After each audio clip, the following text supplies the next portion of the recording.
Hello, everybody. This is Peter Hohnbein. I'm an adjunct professor at Boise State University, and I teach one of the sections of the OPWL 536 course. And tonight we have a special guest who has graciously offered to talk to us about some of his work and ideas about improving workplace performance. Many of you know him through the readings that you've experienced in the 536 course, from the modified behavioral engineering model to other ideas related to to performance technology and things like that. Dr. Roger Chevalier. Dr. Chevalier has had a very illustrious career. I believe where he fell into the whole performance area was when he was an officer with the U.S. Coast Guard. And he was the gentleman who spearheaded the creation of the Coast Guard's Petaluma training station. And there's a little connection between that, because as a kid growing up, I drove past that training center time after time after time again on the way to some property that my family has on the California coast. After the Coast Guard, Roger went to go work for Century 21 Realty as the director of their and vice president of their performance technology division. And these days, he's an independent consultant. He's writing a lot and is doing a lot of good work for the International Society for Performance Improvement. So without further ado, we'll turn things over to Roger. All right. Well, thank you, Peter. Hello to all of you people who are participating in this. You should have received an article that I wrote just about a year ago, and it kind of blended some of the articles that you've already been reading and maybe even introduced a couple of new concepts into them. So what I'm going to do is just talk to each of the major models. I'll put them up on the screen, and then we'll, after each model, we'll talk about, answer any questions that you have. I don't have a chat room section of mine, so Peter's going to, go through the questions and pick out the ones that are the best, or sometimes they're duplicated questions. So he's going to screen them for me, ask me the question, and I'll give you the answers from that way. Sorry for the extra layer, but that's the best way we could figure out how to do this. That's my book there. That's the cheapest book you can buy in the field. It's you buy a used one on Amazon for about I don't know, something like 10 or 12 bucks, or a new one for 20. But it brings together, the first 5 chapters are on leadership, and then the last 5 chapters are on improving workplace performance.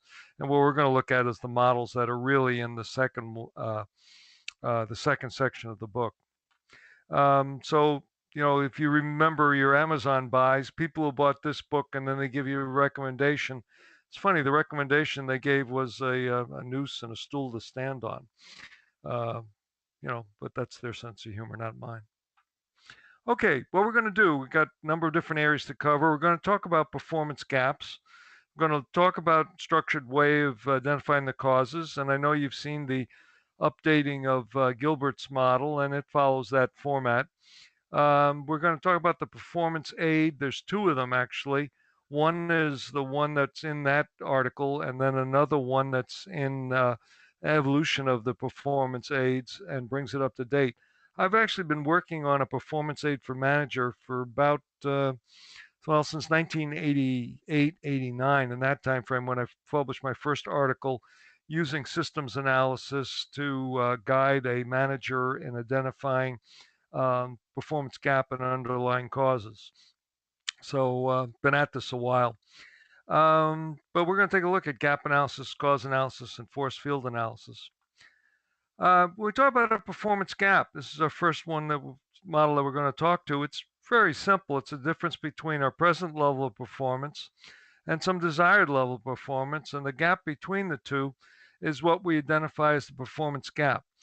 But what the biggest problem that we have, I think, in the training field and in the performance improvement field is that we don't clearly define the 2 endpoints. We don't clearly define the present level of performance in terms of things like quality, quantity, time, and cost. It could be waste. It could be any number of different variables. If you're with a sales manager, it could be sales or it could be customer service type of measures.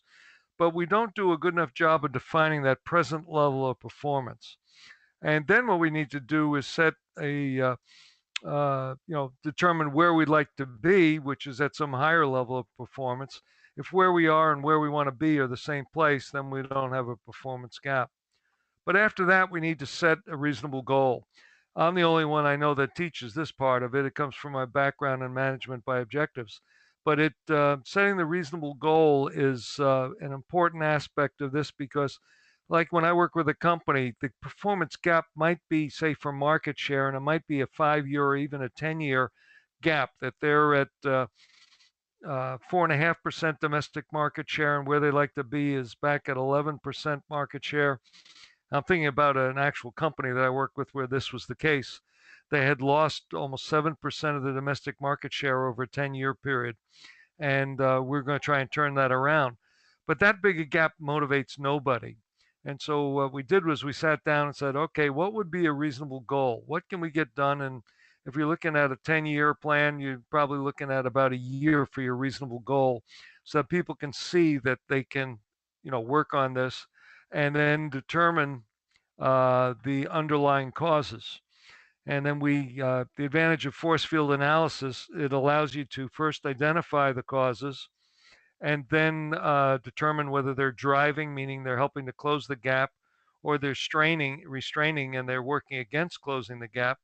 So we've got these driving and restraining forces identified, but we can weight them. And that's what the purpose of the scale is on the outside there, that a weak restraining force might be a -1 or a -2, but a very strong restraining force might be -3 or -4. And the same thing is true for driving forces. There are weak ones, +1, +2, and there are stronger ones that would be at the +3, +4 level.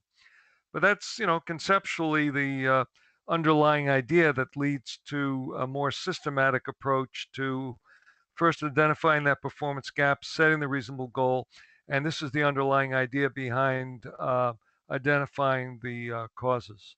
At this point, just like to throw it open for questions, Peter. Have any popped up, or can we give them a couple of seconds if they've got a question? This is pretty straightforward, but there may be a couple of questions at this point.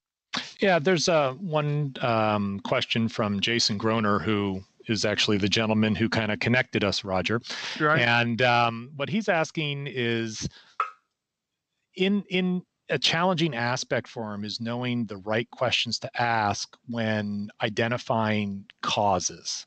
Okay. So when we look at the driving and restraining forces and the performance gap and the causes behind that, what type of questions would one need to ask to sort of pull out the information to define what those causes are? Well, a key to all of management consulting is in being asked those questions. It's really an art form, but there is some structure for it. What I always do is start off with an open-ended question. And a good open-ended question might be, maybe we're looking at, the first of Gilberts boxes there where we're looking at information. And I might ask the question, how do your people know what to do? And that's a very open-ended questions. And they might say, well, we've got standard operating procedures. The supervisor talks to them. It's in the training course that they have. Then I might say, well, you've got 3 sources there. How are those aligned, and are they aligned? And so what happens is you ask an open-ended question. When the person you're working with gives you a response, the things that they talk about are giving you permission to drill down in those areas, to ask more direct questions to follow up with. And that's the process we go through. Open-ended question, then drilling down with direct questions. If you don't ask the direct questions, to follow up on what the information they're giving you, they think you're ignoring them or you're not paying attention to them. So you really need to start with open-ended questions so that they're not defensive, and then drill down in the areas with direct questions, and you'll have a good dialogue going back and forth.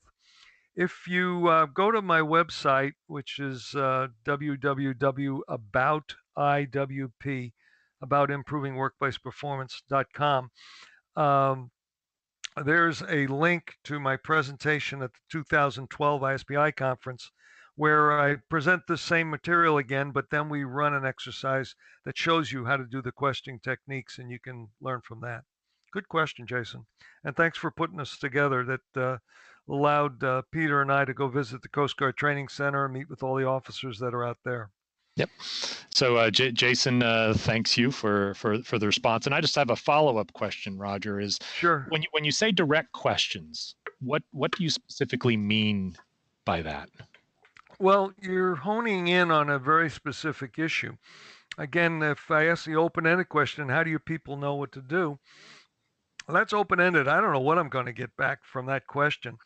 But when I start asking them about maybe their standard operating procedures, and I might ask, do you have a manual that does that? Can I get a copy of the chapter that deals with that? I ask very specific questions that aren't yes no questions, but they're questions that, well, they could be yes no, I guess, but you're asking for very, very specific information, and that's what it is. The difference between open-ended and direct is the degree of specificity. You're much more specific with the direct questions. Okay, yeah, and this was a topic that we had discussed several weeks ago in the class. Fellow Coast Guard officer Matt Romano has a question, and what he's asking is that starting with open-ended, or what he's calling general questions, and moving toward direct and specific questions reminds him of the 5 whys. And the 5 whys is a methodology that we used or teach in the 536 class about that. Is there some consistency with that, Roger? There is. That, each of these ideas gives you a structure for doing something, and the main thing is that you do have a structure, and the 5 whys are a reasonable structure to work from. How I got into the questioning business was I was teaching a leadership course for the Coast Guard. This would have been back in about 1978, and it was for senior officers, and the chief of personnel of the Coast Guard, an admiral, was sitting in the back of the room, and I was teaching how to put a band-aid on a miserable performance appraisal system that we had. And he started shaking his head in the back of the room, and I said, Admiral, did I hit a nerve? And he said, yeah. He says, I've got a recommendation from a group of about 8 senior officers, commanders, and captains on a new appraisal system. And from what you're teaching us now, what we need is a new performance management system. He says, I'd like for you to come back and work with this group. And I said, Admiral, it's obvious I'm a lieutenant. What am I going to tell commanders and captains? He said, don't tell them anything. Ask them some of the dumb questions you ask me on the breaks that make me think so much. And so that's where I started looking at the structure for questioning techniques. But the 5 whys are a reasonable way to go. That's the main thing in doing this so that you can replicate and learn from your experience is to have a structure for doing things. Without the structure, it's a free fall. And there was a nuclear reactor site up in eastern Washington State where we gave them a case study that involved a sales manager, and they kind of rebelled against it because they had no background in that area, but they used the structure we gave them extremely well. Then after that, we brought in a manager from their company with a legitimate problem that he was facing, and they immediately went into their free fall. They didn't follow the structure they were given, and they did a miserable job with that.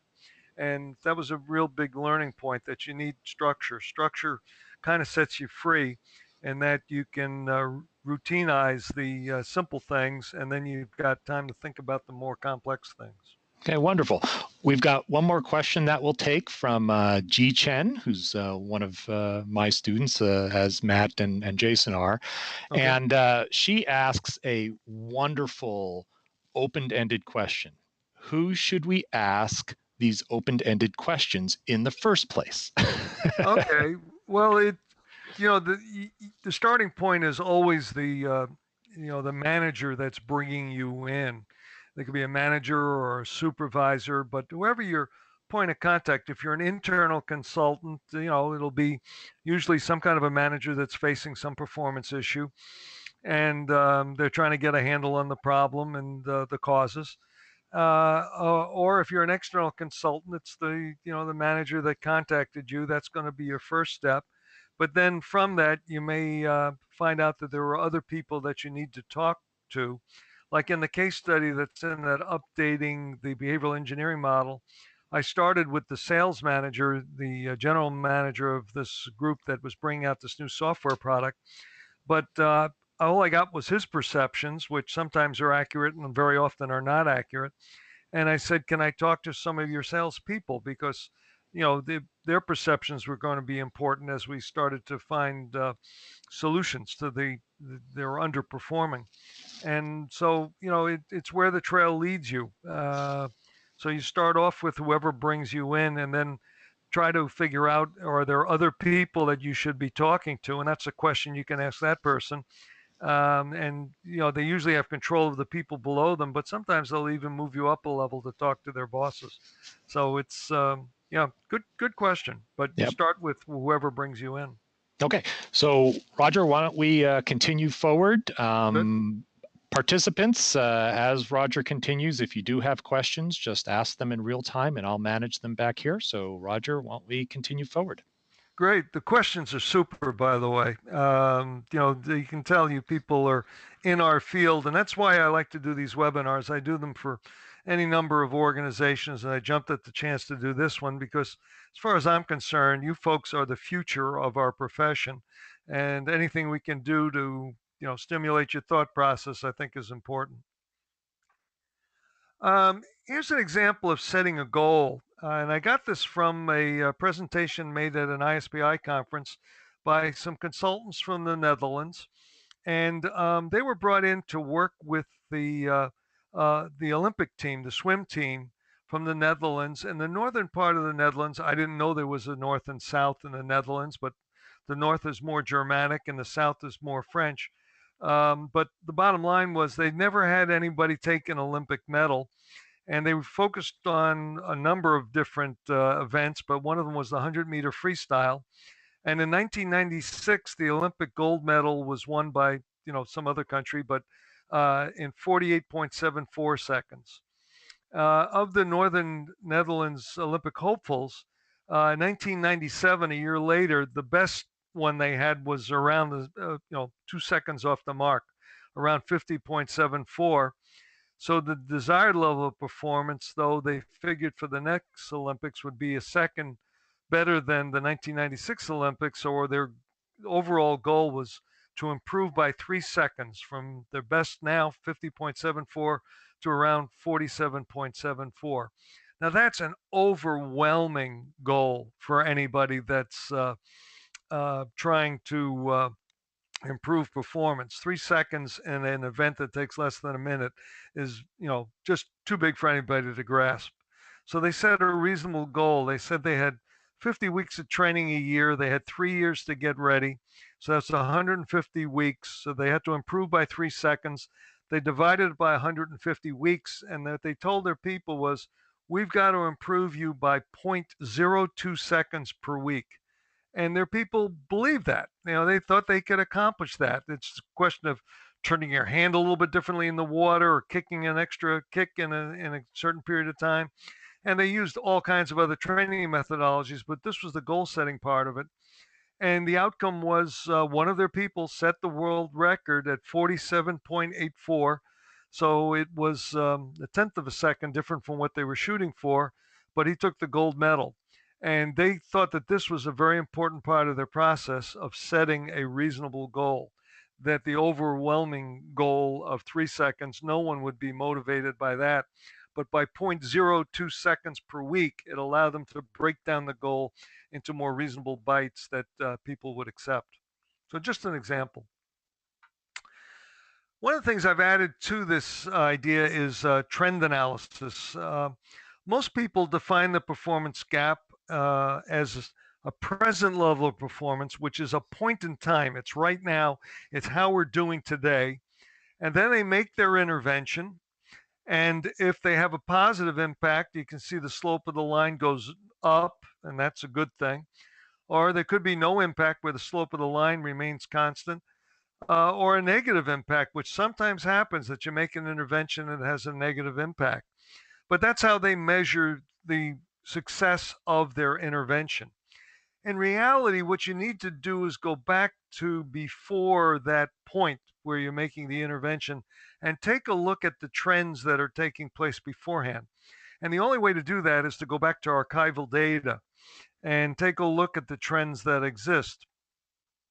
And so there could be a downward trend, say like that company I mentioned, their market share was falling at the rate of about 0.5% a year, and it was continuing this downward trend. And so, to be quite frank, our goal for the first year was just to level that line out, to stop the downward trend. Now, if we had reversed it and gotten the trend to go, up, that would be a very, very positive impact. But at a minimum, what we wanted to do was take this downward trend and flatten it. If the trend continued downward, then we'd say we really didn't have an impact. If the trend was steady before, well, it's the same thing as starting with just a point in time. When you start with just a point in time, you're assuming that it's a steady trend, which may or may not be the case. Sometimes you get into a problem where there's an upward trend, and that might even be the problem, that they're growing too quickly or something like that. And so here, if you can continue that trend, you'd say that's no impact, but that's probably good. That's probably what they want to do, is keep on improving. But if you somehow flatten that curve, it's a negative impact, and it'd be very negative if you reverse the trend. So you need to go back to archival data and take a look at what is the trend? Is performance improving or is it falling back? And because that'll determine whether or not your gap analysis is valid. If you do your gap analysis and it doesn't, it shows improvement, it may be the result of just the trends that were there before you ever got there. So any questions on trend analysis? I'm the only one who teaches this, but it's something I developed when I realized the limitations of gap analysis by using just a point in time. You need to take a look at the trend before and after. We'll just pause for a second to see if there's any questions about trend analysis, since there are none at this point in time. Okay. Since I don't have any questions, why don't we continue? Good. All right, this goes into Gilberts Model, behavioral engineering, and what a lot of studies have shown over time, and this work by a number of our people. Peter Dean was one person who did some work in this area, Gary Rumler, and even Deming, when he was doing work in Japan, found that most of the problems that occur, performance issues in companies, were because of the work environment. And what they said was 85% were because of the work environment, meaning there wasn't enough information, or the resources weren't right, or they were measuring and incentivizing the wrong things, as opposed to the individual with their knowledge and skills, their capacity, and their motives. I did a lot of work with the nuclear industry, and they do a lot of studies like this, and they found it's about 75%, 25% in their experience, which still shows you that the lion's share of performance issues are because of the work environment and not the individual. This is Gilbert's model, word for word right out of his book on human competence. And the problem was we were teaching this in a performance improvement course that ISPI put on, Roger Addison and myself, and I found that most people thought the terms in it were archaic and didn't understand them. And even after reading it 3 or 4 times, I wasn't sure of how he was using prosthesis, meaning prosthetic devices, I guess, or physical shaping, and I wasn't sure was he using Skinner's operant conditioning and behavior modification type of terms, or what he was going for with some of these terms. So I worked it through with one of our classes and then worked on my own a bit to come up with this updated behavioral engineering model, which again, you were exposed to in the 2003 article that I wrote. So I'm not going to go into all of the different boxes, but the basic idea is the same as Gilbert's, in that, are we communicating enough information so that they understand their roles, and are they getting feedback on that, and are there relevant guides, and is there a performance management system that guides a coaching process that gives them both clear role definition and also gives them proper feedback. And we take a look at the resources. Do they have the materials, tools, are processes and procedures clearly defined? Is it overall physically and psychologically a work environment that contributes to improved performance? Then we take a look at the incentives, and this is the big thing is measurement. But then do we give financial and non-financial incentives and reward systems that actually promote positive performance? A lot of organizations I go into, they have reward systems that are no longer aligned with the goals of the organization. So people respond to the old reward systems and don't get done what the organization really wants to get done. And then we take a look at the jobs. Are they enriched? That's an incentive for people. In other words, are there a variety of skills? Do they have a certain amount of autonomy? Can they grow on the job? Those are enriched jobs, and people can grow into them, as opposed to screwing lug nuts into the rim of a car as it goes by on a conveyor belt. And that the overall work environment is positive. That people think they have the opportunity to succeed, not that they're going to go into work and just think that they're going to just be criticized for whatever goes wrong. So that's the environment that we try to create for people. And again, 75 to 85% of work problems are the result of a poor environment. But the individual bears some responsibility too. And normally I start from right to left, going from motives. And the next diagram will show you why I start from right to left, because motives are something you need to select for. An example, kind of a famous example, was from Nordstrom's, which is a department store that's known for its great customer service. And there was an outside trainer going through with the Nordstrom's trainer, and the outside trainer asked a question. He says, "I got one more question for you. How do you train your people to be so polite?"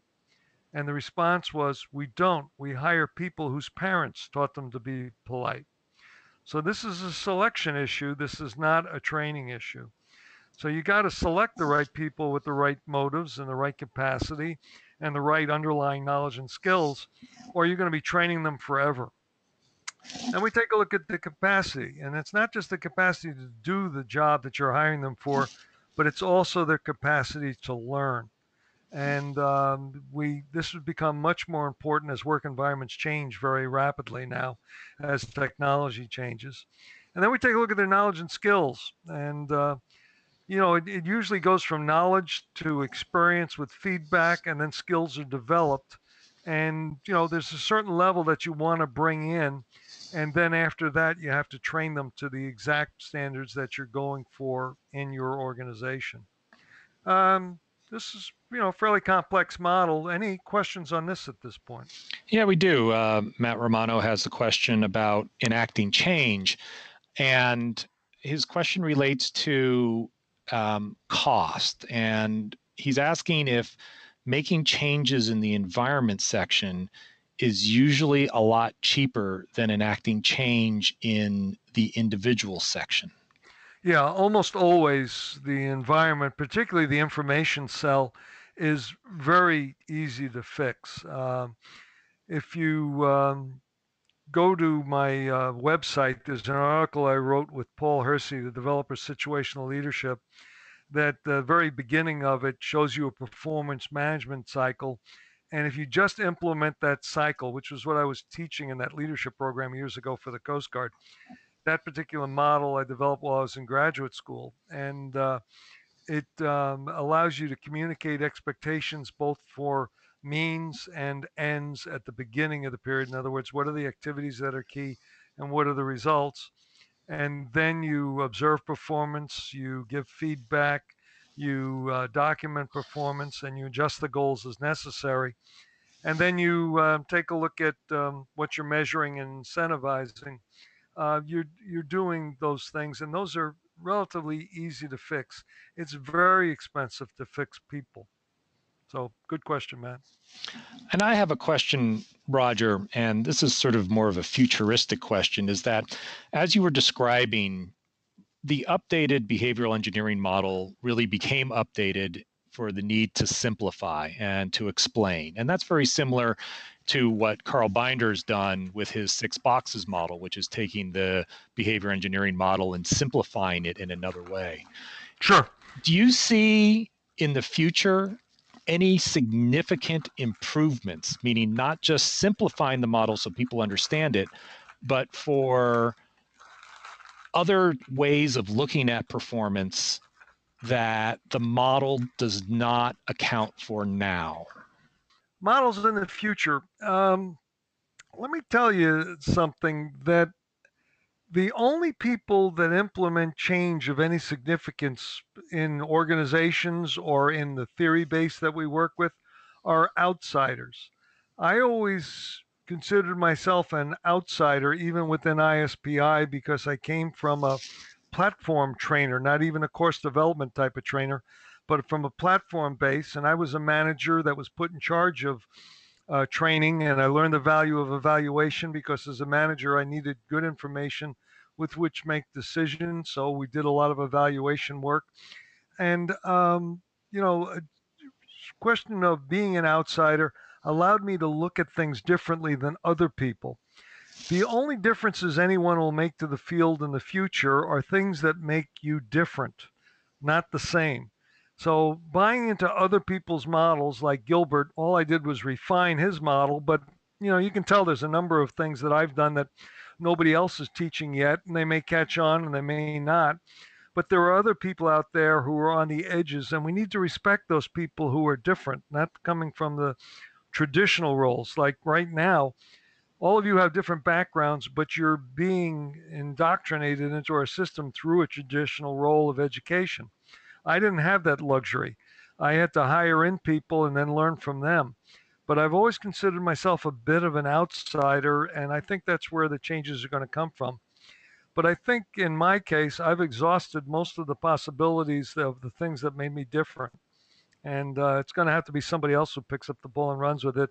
But there's always room for improvement. And there may be, different approaches. But the biggest problem in most organizations is not that they don't have a good model, it's that they don't use it long enough. And a disease that infects American organizations and probably most of Western Europe is what I call management by bestseller. Some new idea comes out and they implement it, and it doesn't work in the first year, so they quit that one and take up something else. Almost all of the different techniques that are out there, like reengineering or Six Sigma, what have you, um, they're all good. But it's just a question of how we can sustain this, because in the first year or two, you're not going to get a return on investment, and it takes usually 3 to 5 years for something like that to work. But Six Sigma is a good example of a change that's happened that didn't start with us. It started with engineers and trying to refine processes and eliminate error rates. And yet it's influenced what we do as well. So the changes will probably come from outsiders, not from inside.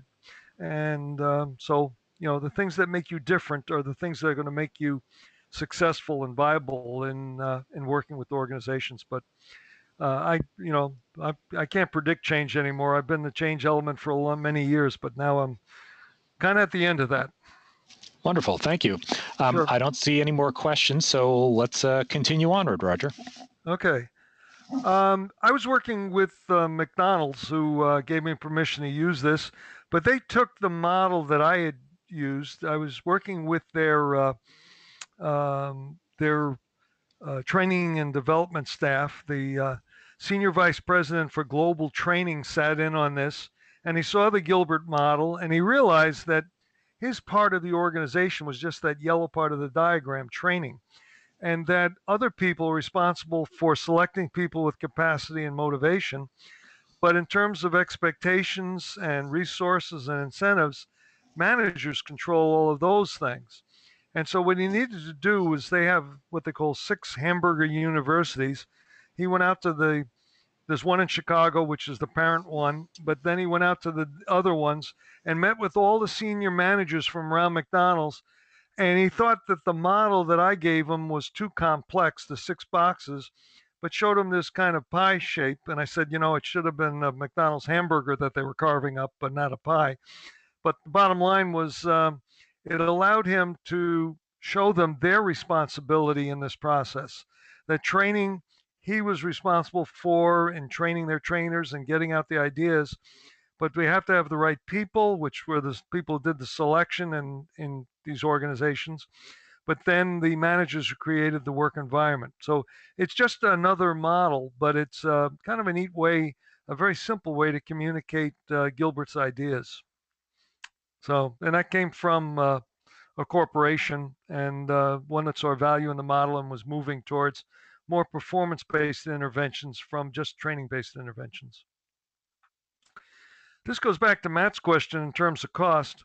If you look down at the bottom of this diagram, and this actually came from the correspondence course, but online course that Boise State used to run for ISPI, and I audited that course and found this model in there. And if somebody from Boise State can tell me where it came from, I'll give credit. But that's where I got it from, and nobody seemed to know where it originated from. But it's a conceptual model, not you can't plug numbers into it. But if you take a look at the first areas, information, resources, incentives, and then look down below, they tend to be more effective because they have greater leverage and they're cheaper to do than the motives, working on motives, capacity, and knowledge.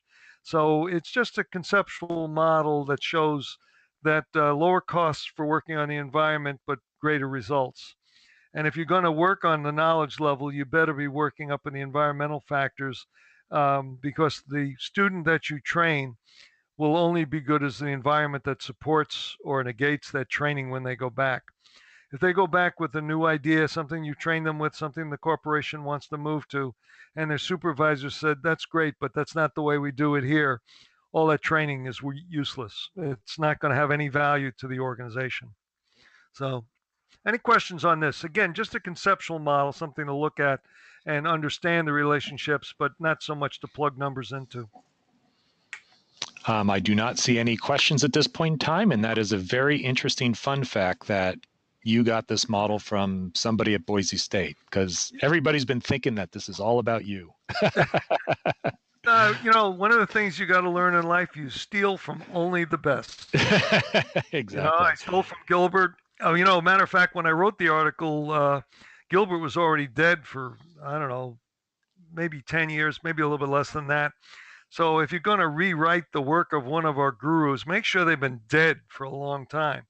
But then after I wrote the article, all of a sudden an email shows up and it's from his wife, Marilyn Gilbert. And I think, oh God, I wasn't expecting feedback from somebody like that. And she loved the article because she said, number one, Tom's model needed to be updated.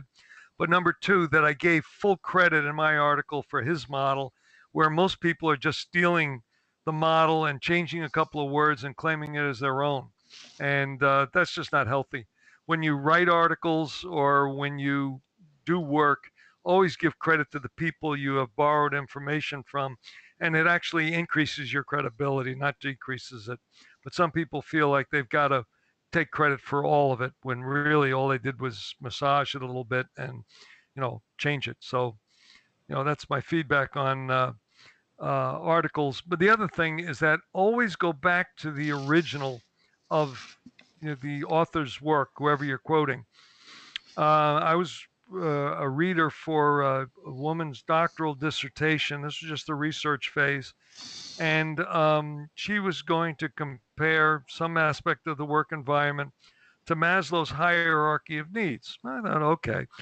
But then she identified 5 levels in the hierarchy of needs, which is what most management books will tell you there are 5 levels, and there's this pyramid or triangle that shows you how they're related and everything else. If you go back to Motivation and Personality, Maslow's book, there are 7 needs, and they're not organized the way we think of them in the triangle. Somebody with probably a management background said this is how managers will look at it, but there's a need for aesthetics like artists have, And there's also spiritual needs that he identified as being critical. So always go back to the originals. Don't base your research on secondary sources.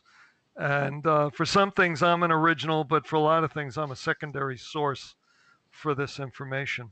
Yep, that's very good advice, since one of the principles we teach in the program is citation and referencing work, Yeah. and the ability to trace it back to where it originally started from. Yeah. And a lot So, of times you'll find out it's different. yep, absolutely. So, Roger, let's continue onward. Sure. All right. That led to, and again, this was in that article that you read. I've got it on 3 slides here, but it's one sheet of paper that allows a supervisor to go through and define a present level of performance, define the desired level of performance, set a reasonable goal, and then take a look at the information and resources and incentives that they're giving, and gives you structure for doing that. And then both identifying, are they driving or restraining forces, and then weighting them, and then working their way through to the individual and doing the same type of analysis. So it gives them structure for doing their cause analysis.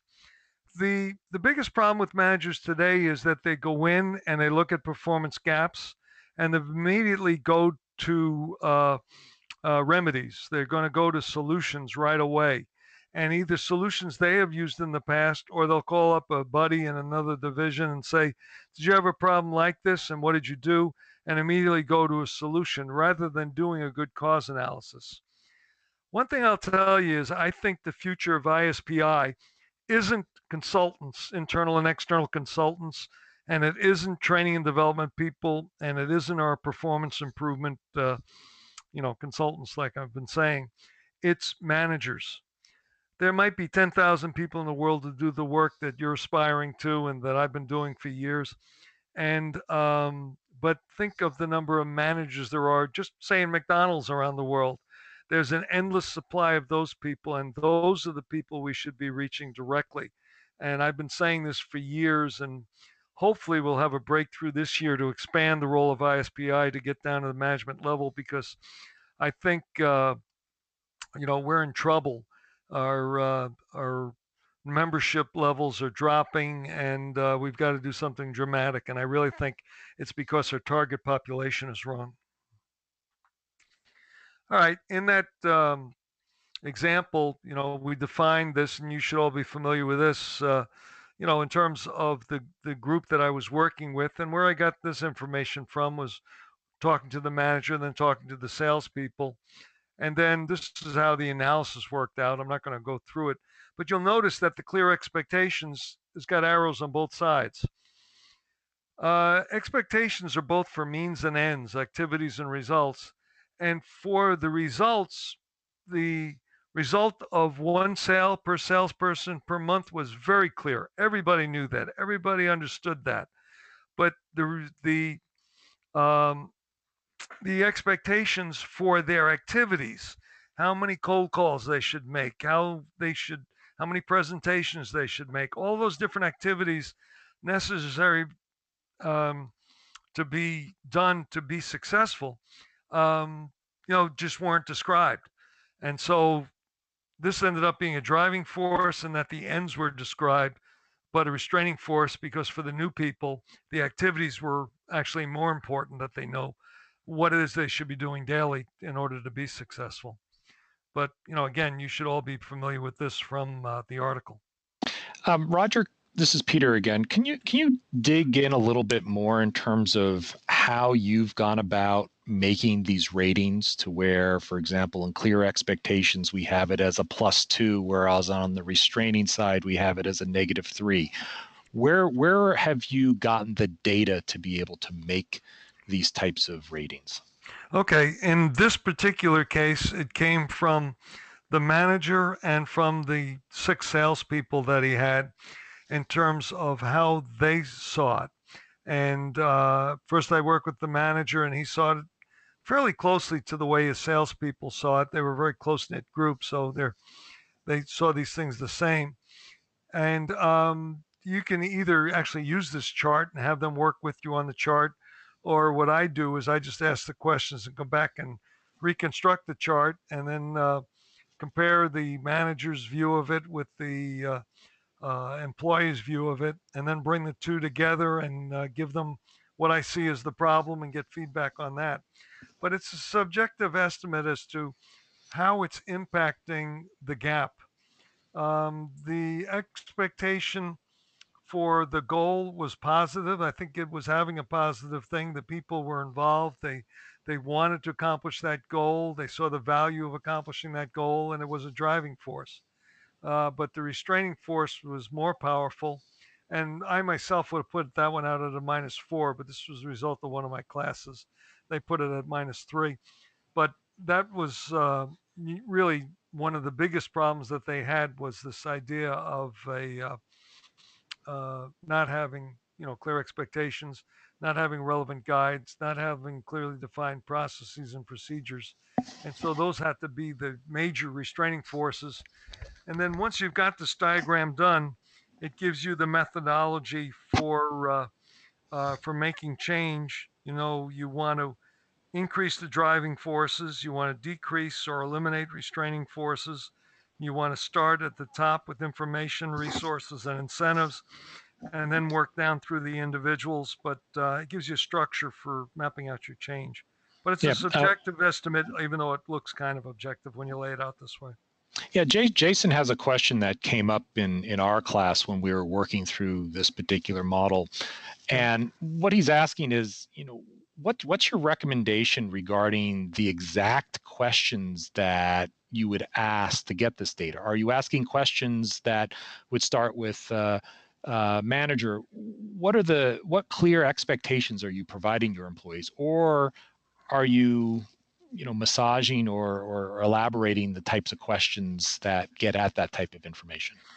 Okay, I actually have a list of questions for each of the cells in the third handbook of human performance technology, the one that Jim Pershing edited.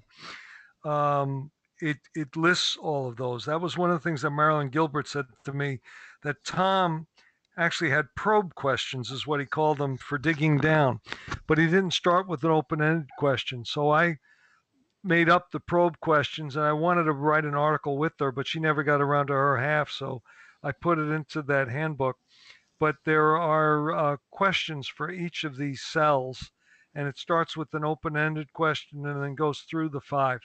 I think, I'm working off the top of my head, if you go to my website, one of the articles in there is with Dr. Paul Hersey, and I think I have those questions repeated in that article, and you can download that for free.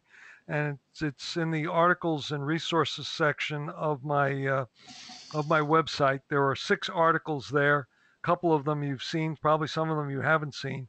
But this was a book chapter that we wrote for Marshall Goldsmith, who is the highest paid consultant in performance coaching in the country. And he was one of my instructors along the way. But Marshall asked Paul and I to write an article, and I think the questions are there as well. So I have come up with those questions, and they're in 2 locations. And if for some reason you can't find them, let me know, Peter, and I'll send them to you. Okay. And G has a follow-up question to Jason's, which is, how do you avoid confirmation bias when working through this type of cause analysis worksheet? Well, again, you've got to go in. This is true of why we do the things that we do. Most consultants go in with a group of solutions that they can do.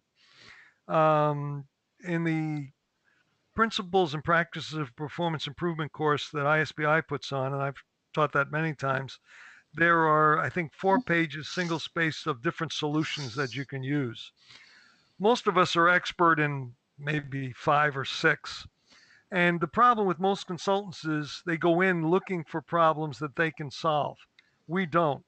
We go in, and the analysis phase is completely separate from making recommendations for change. And so we try to do as clean a analysis as we can, where we reveal the gap and we reveal the underlying causes and we weight those causes, because we don't care where they fall out. Now, there may be some areas that we can help them with, but then there are other areas where they're going to have to bring in other consultants. I was working with a company that had a problem in retention, and one of the problems that they had was their pay and compensation. I'm not an expert in that, but it came out as a problem. And so, I found the name of someone locally who did nothing but pay and compensation work and brought them in and worked with them on that. But, again, you've got to avoid finding problems that you can solve. You've got to find a good snapshot of all the problems that exist, Okay. the gaps and causes. Good. So just a time check. We're about 50 minutes into the presentation. And so, Roger, let's continue moving forward. You said 15, I think 50. 50. Yep. We're at about 50 minutes. Okay, we're good. Okay, the limitations of that model that I produced, and Gilberts model in general, is it works best at the individual level and at the work group level. You need much more sophisticated models for working to do an organizational scan. Don Toasty is the one that I've worked with, who is one of our gurus. He's retired now, but his articles are great on doing organizational scans. He also does great articles on feedback and recognition. But you need to find more sophisticated models than these. But my goal has always been to train supervisors who only work at these levels. So that's why I just give the warning that you're not going to be able to do this with General Motors. You can do it with a section of the assembly line, but not the whole company. Performance analysis worksheet. This is my second generation of that form, and it's in an article called Evolution of Performance Analysis Job Aid, something like that. Have your students read that article by any chance? I don't believe that was part of our readings for 536. Well, okay, make it part of it. I will pass that along. Well, because it gives them the history of how this all took place, plus it gives them the new performance aid, which is the one they're going to be interested in. That basic one, yes, you can use as a consultant, but this model, the performance analysis worksheet, is much more complete, gives you more room for documentation, and I think is very critical in the the way you analyze and display information. So the present level performance in the case study that goes along with it, which is a second. After I wrote that article, people asked me for a case study that showed them how to do it. So there's a second article. Both of those are on my website. You can download them for free. But this is the worksheet part of it. The present level performance, and this was with a company down in San Francisco. A customer service department is performing well, but below the industry average, which on the kind of like there's a group that evaluates all kinds of customer service. I think it's Power and Associates. But in any event, there are different organizations that will evaluate customer service for the insurance company. And on those forms, they were averaging 3.2 versus 4.1, which was the industry average. And their customer renewal rate was only 75%, which was not as high as they wanted it to be. The desired level of performance within 2 years, have a customer service department with an above average rating, which we wanted to be 4.5, and a renewal rate of 85% that is benchmarked by others to determine why they are the industry leaders. In other words, to turn them into the industry leaders for customer service. So that was the problem as we laid it out. And then we needed to take a look at the gap, set the reasonable goal, but also come up with measures for quantity, quality, time, cost, and measures.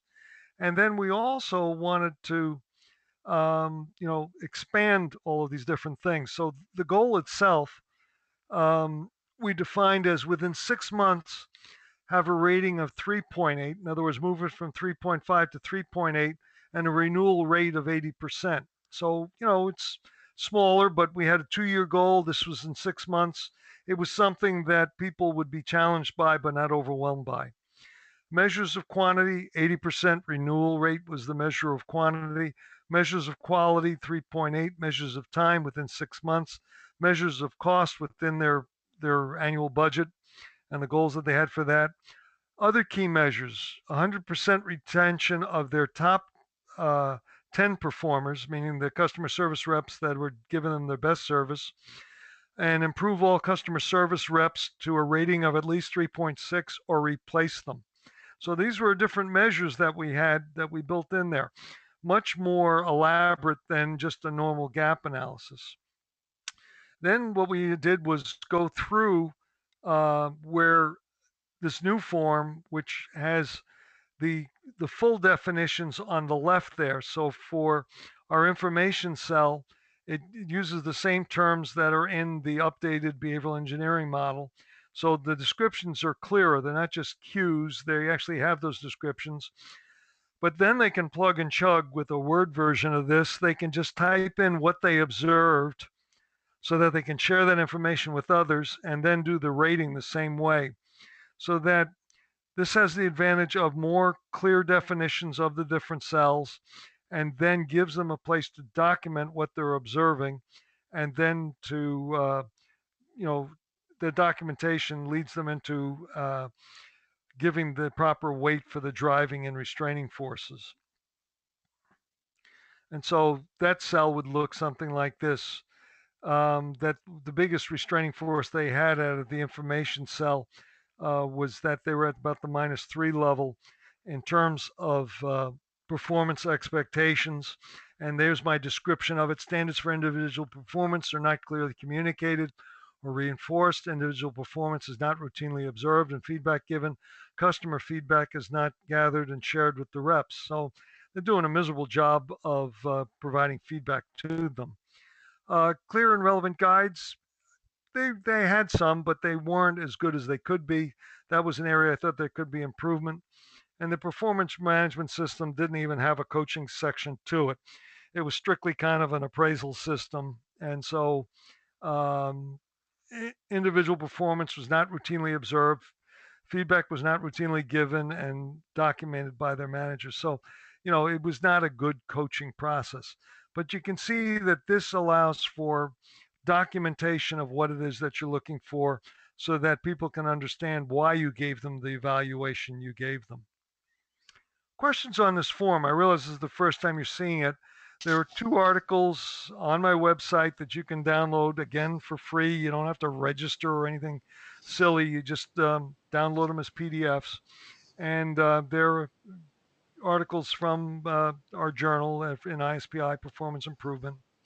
I've now written 21 articles for that over the 25 or 30 years I've been associated with ISPI. And, no loss for ideas. Some of them worked out better than others, but you got to take a shot at putting your ideas out there for other people to critique. But bottom line is those 2 articles would help you in understanding this and take you to the next level of analysis and a much better level for a consultant. Questions on this? I realize you haven't seen it before. Yeah, Roger, there aren't any questions about this specifically. There are some questions that people have asked to do at the end of the presentation. Yeah, we're getting to that point right now. Okay, yeah, so let's continue moving forward. Let me just round it out a little bit, and then we'll just go for the general questions. Excellent. Good.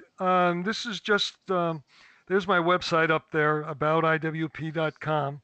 And again, I think there are 6 articles in there that are kind of my best ones, although I've got 1 or 2 that aren't up there yet. There are, you don't have a workbook, but if you take a look at the articles that are there, you can see websites that I've used for my use, but also, some of the books and articles. So just look at the reference section for each of the articles that are up there. And just really thank you for your time. And I realize this is people's dinner hours, including mine. But I'm really delighted to spend some time with all you folks. And now we'll open it up to the general questions. So we were just about there. Okay, so there are a couple of questions that have been posted already, and participants, if you do have any specific questions for Roger, now would be the time to add them. I'm seeing some messages on the chat window here, Roger, that say applause and things of that nature. So I think you have a lot of grateful, grateful participants out there. Well, they should feel free to contact me, preferably by email with any, questions we don't get to tonight, or maybe one that was overlooked. And I'd be happy to respond. Again, I see you folks as the future. I'm on the tail end of this business, primarily because of health issues, and I'll, just let it go at that. But I'd be happy to work with you, or if you're working with a client and you need some help, just let me know, and we may end up on the phone together. Okay, open to questions. Peter? Up. There's my phone. Let me just see if that's Peter. Hang on. Hello. Oh, jeez. Okay, he had a power failure at his house, and the systems went down. Okay, we're gonna work it where they're just gonna ask me the questions directly. Okay, Roger, I can actually see what students have written if you want me to coordinate. Yeah, that would be great. Who's this? It's Carol Porter. I teach another section of the 536. That's great, Carol. If you can see them, that's terrific. Just pick out the ones you think have high value, or maybe we'll get to all of them. I'll scan backwards through them, but in the meantime, my class had a lot of questions about buy-in for level 3 evaluation. You have a lot of experience as an evaluator and a lot of feedback. Can you speak a little bit about how to get organizations to buy into level 3 and level 4? Oh, great question. I've worked with any number of organizations in doing that. Have your students been exposed to my article, Evaluation, the Link Between Learning and Performance? No, they have not. Okay, that's on my website, and there are 3 case studies in there. One is a level 3 evaluation that was over about a 5-year period. That was with the Coast Guard, evaluating the performance of our entry-level skills programs. Then there's another article with Century 21 Real Estate, and I can name them by name because I cleared the articles through their legal department. But it's how we used level 4 evaluation, and then had to go back and do level 3 to understand what we got with the level 4 evaluations. And then there's one that's related to the case study that is in the 2003 article, and it was the customer service evaluations that we did there that was embedded into the way they did business. So 3 different applications of evaluation. The basic, where I learned evaluation was, as a manager, I needed good information with which to make decisions. I was put in charge of a Coast Guard training center that its training systems were flat out primitive, and it was all knowledge based, not performance based. And I knew that I wanted to go to measuring behavioral outcomes, not just knowledge levels.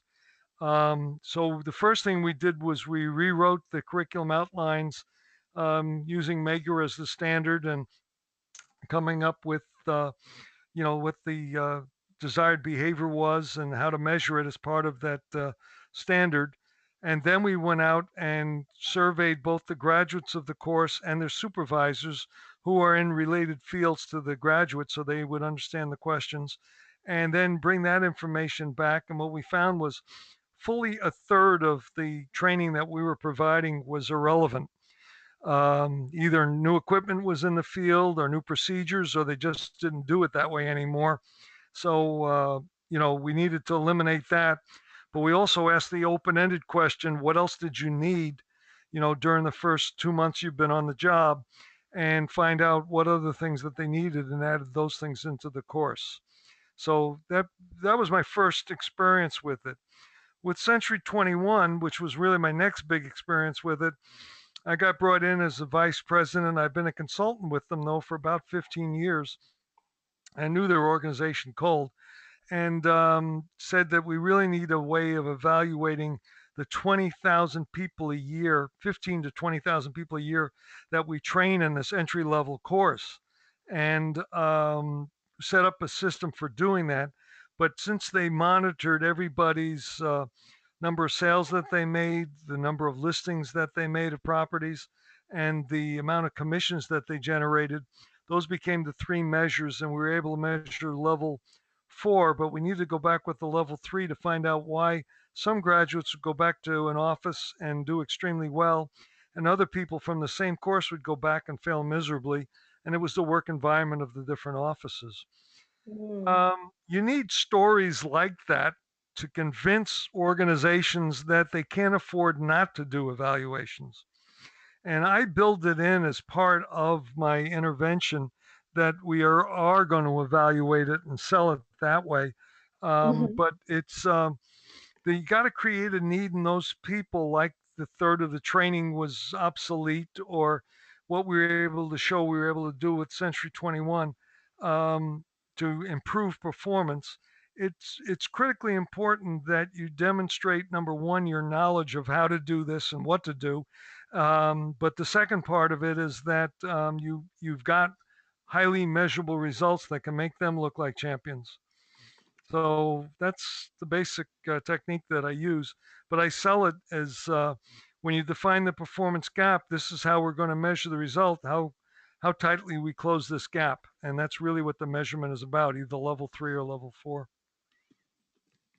Okay, great. Peter is back now, Okay. and is just getting set up as a presenter. Okay. One of the other questions that someone was asking was about professional development, Okay. and how is it that they should go ahead and practice these things while they're a student if they don't have the opportunity to do performance improvement in their workplace? Well, then they've got to find, clients. Same problem that all of us who are independent consultants have to face. And it's usually you start with family and friends who might be in management roles, or your parents' friends, and tell them that you're a graduate student studying this, and see if you can find somebody that's willing to bring you on board. In some of these programs, you have to do an internship, which is very, very valuable. And that's what I would call this, that you'd like to intern in a company for free and work with that organization.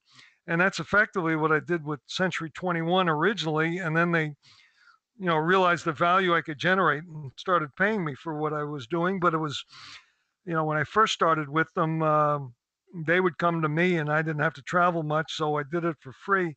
And then they asked me to work on a bigger project. And I said, well, you're going to have to at least pay for my transportation. And they said, hell, we'll even pay you. And that started a 16, almost 18-year relationship, 16 years as a consultant and 2 years as a vice president before they were bought out and moved. But try to find someone who's willing to bring you in to, to kind of audit what they're doing there, and tell them you're going to come up with any recommendations that you can find. If I'm not mistaken, didn't you do some of this early at Church's Chicken or something where you wasn't part of your job, but Chicken you made Delight. I was the some manager at recommendations? Chicken Delight for 4 years. They still have that up in Canada. They don't have it in the United States anymore. But when I got through with my 4.5 years at Chicken Delight, it paid for my college, and I went in and had lunch with the big boss, the owner of it, and he gave me a bonus, and we sat down and talked a bit. But I came up with the list of 12 ways that his managers could screw him and he wouldn't know about it. That was my first performance improvement message. And he went back and I showed him what the remedies were. And he went back and caught 2 of his managers and actually brought charges against them for theft. So it made his day. And he sent me another bonus check about 6 months later when he fired these managers and before he even took them to court. Yeah. So you Yeah. don't even have to be in a role, do you? No. And matter of fact, I've learned probably the most. I've coached 39 youth sports teams. My 2 sons happen to be 8 years apart. I had a number of 1.5 year Coast Guard tours in between where we didn't think it was wise to have a newborn in the moves, and then we decided to have a second child. But coached 39 youth sports teams and learned a lot by coaching the teams, because learned a lot about leadership, which was the field I was really in at that point, but then also about improving their performance. And a lot of great stories that I use when I work with clients, because everyone has either been a coach or has been coached along the way and can relate to the coaching stories. Oh, that's great. I have another question from Matt Romano, and he's asking about um, if you've kept in touch with a Coast Guard since you've left, and if so, where do you see the training program moving there in comparison to other organizations? Yeah, the Coast Guard is extremely advanced, both in instructional design and as well as in the overall performance improvement arena. I was one of the people that started that motion back in, um, well, first with the leadership program, but when I started to address systems that weren't correct. But then when I was the training officer for 6 years, which is very unusual for a commander, they left me there for 6 years because we were breaking such new ground, and the other training centers were adapting what we were doing. But they're very advanced. I go out to the training center about once a quarter, and I meet with, there are about 12 people out there that have degrees from Boise State, but Florida State, Indiana University, San Diego State, all of the big performance improvement and instructional design colleges and universities. And I meet with them for lunch, and sometimes we do different programs. And I bring Roger Addison out there with me sometimes. He was just out there when Peter came out. So, I keep very much in touch with them and have lunch with the training officer out there, and done that for all the training officers, but kept my distance so they didn't feel like I was interfering with them.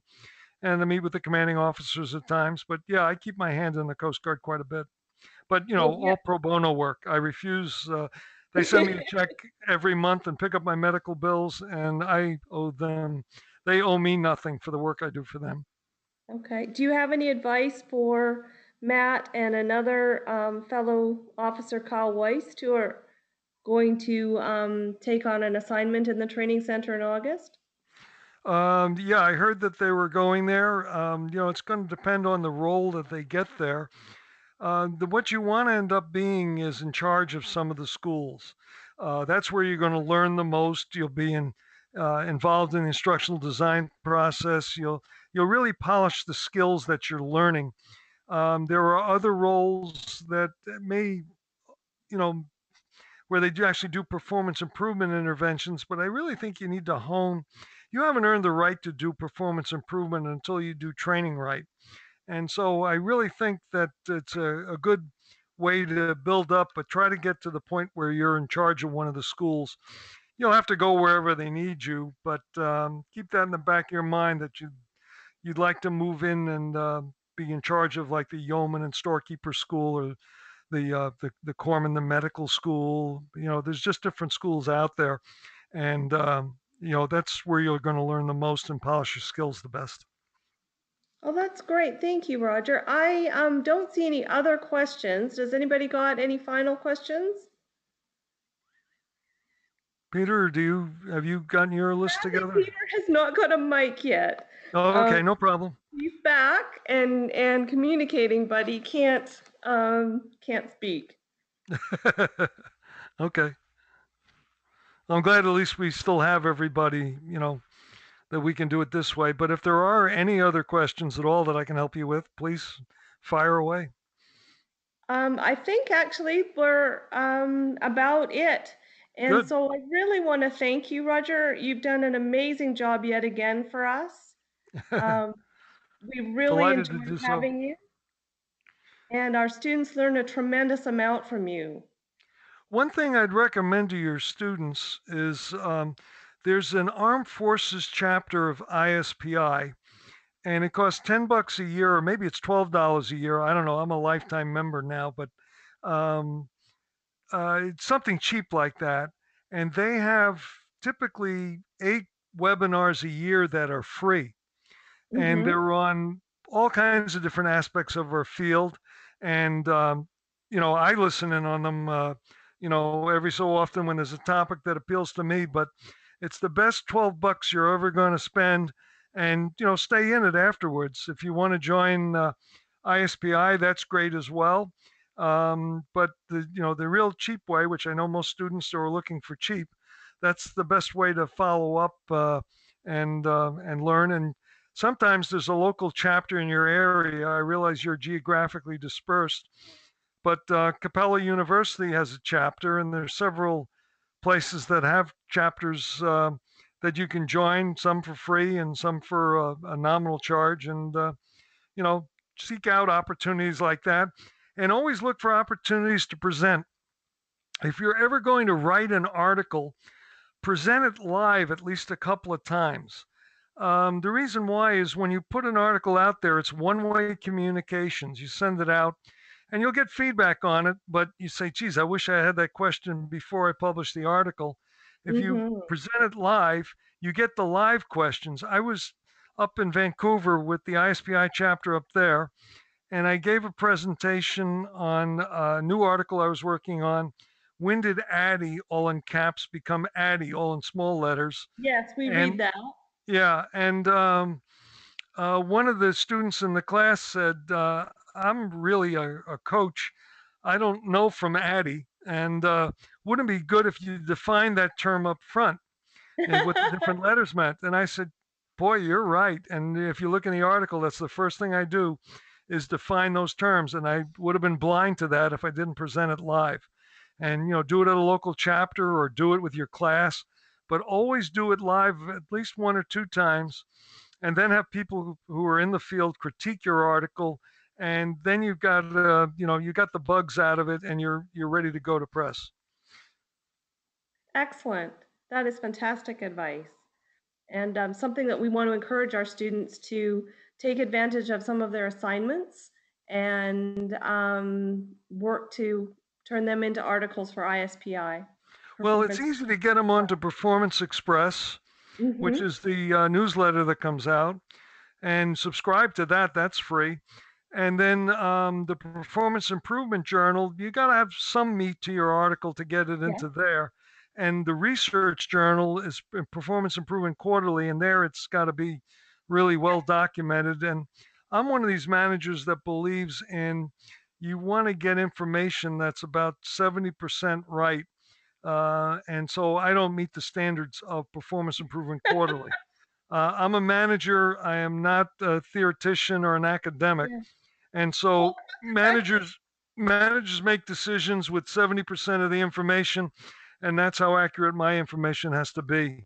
And most people like that because I write articles with tools and ideas that people can understand. Well, thank you again. This has been really terrific. I'm getting all kinds of messages from our audience saying, thank you so much. They've really learned a lot. They really appreciate you taking the time out to speak to them. It's been really great. Well, if there's one area that they felt they learned something, new in, or that, explain something to them, just tell them to drop it to me in an email, and so that I get feedback on what was, the greatest value to them, I guess would be the question. And because I cover a lot in this, but they've been exposed to a lot as well. And, so, hopefully we're opening up their eyes to some other issues besides just the content. That's terrific. I'll certainly post messages for our classes and ask them to let you know. Great. Well, thank you all for coming and investing your time. And I was delighted to do this. So thank you much. Thank you. Good night. Good night now.